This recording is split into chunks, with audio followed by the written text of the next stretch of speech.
નમસ્તે, good morning. આ અમારું વોકિંગ ગ્રુપ છે. અમે લગભગ 20-25 વર્ષથી આ બધા સભ્યો અહીંયા જુનાગઢ કૃષિ યુનિવર્સિટી મોતીબાગ અને આ છે પરિતળાવમાં બધા રેગ્યુલર વોકિંગ કરે છે. તો આજે આપણે મોર્નિંગ વોક કેવી રીતે કરવું એના વિશે 2-3 જગ્યાએ આપણે ઇન્ટરવ્યુ લેશું.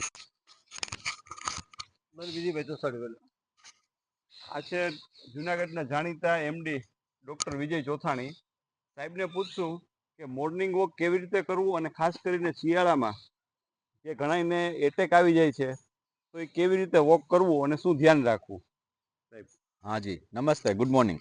આમ છે ને મોર્નિંગ વોક બ્રિસ્ક વોકિંગ કરવું જોઈએ શિયાળામાં, જેથી કરીને તમારું મેટાબોલિઝમ થોડું ફાસ્ટ થાય, અને સનલાઇટ એક્સપોઝરમાં કરવું જોઈએ, જેથી કરીને તમને વિટામિન ડી પણ મળી શકે.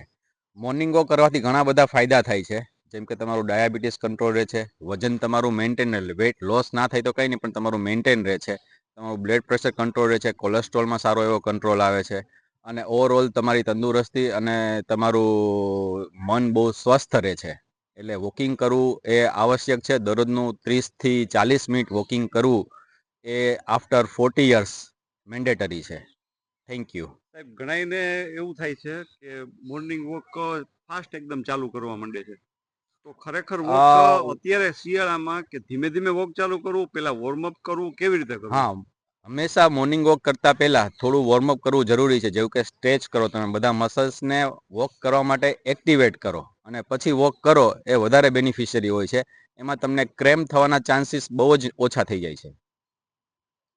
Thank you. Okay, thank you. આ છે અતુલભાઈ ગણાત્રા. આપણને મોર્નિંગ વોક વિશે થોડાક 2 શબ્દો કહેશે. Good morning. હું લાસ્ટ 18-19 વર્ષથી આ મોતીબાગ કૃષિ યુનિવર્સિટીમાં આવું છું, અને જ્યારે મેં ચાલુ કર્યું ત્યારે મારું વજન 106 કિલો હતું.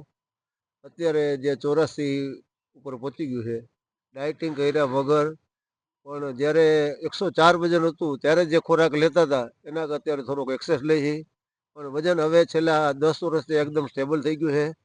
જુનાગઢની પબ્લિક આનો લાભ લે.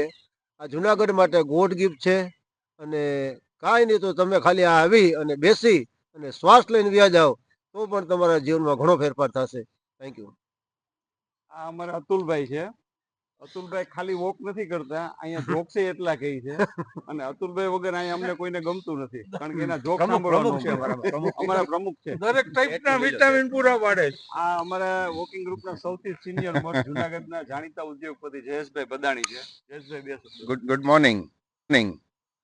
વોકિંગ કરવાથી એક મોટું નુકસાન છે કે ક્યારેય રજા પાડવી નથી પડતી, બીમારી આવતી જ નથી. Thank you. ડોક્ટરને નુકસાની છે. આ પિનાકીનભાઈ ભટ્ટ છે, રિટાયર સરકારી ઓફિસર છે, તલાટી મંત્રી. મહાદેવર.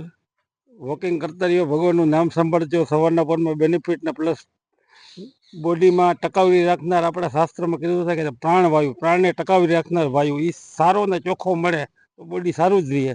પણ એ ટ્રાફિક કે ધુમાડામાં વોકિંગ ના કરાય, પણ મોતીબાગમાં વોકિંગ કરવું જોઈએ, એને અમને ઘણા બધા બેનિફિટ છે. Okay, thank you. વોક કરતા રહ્યો.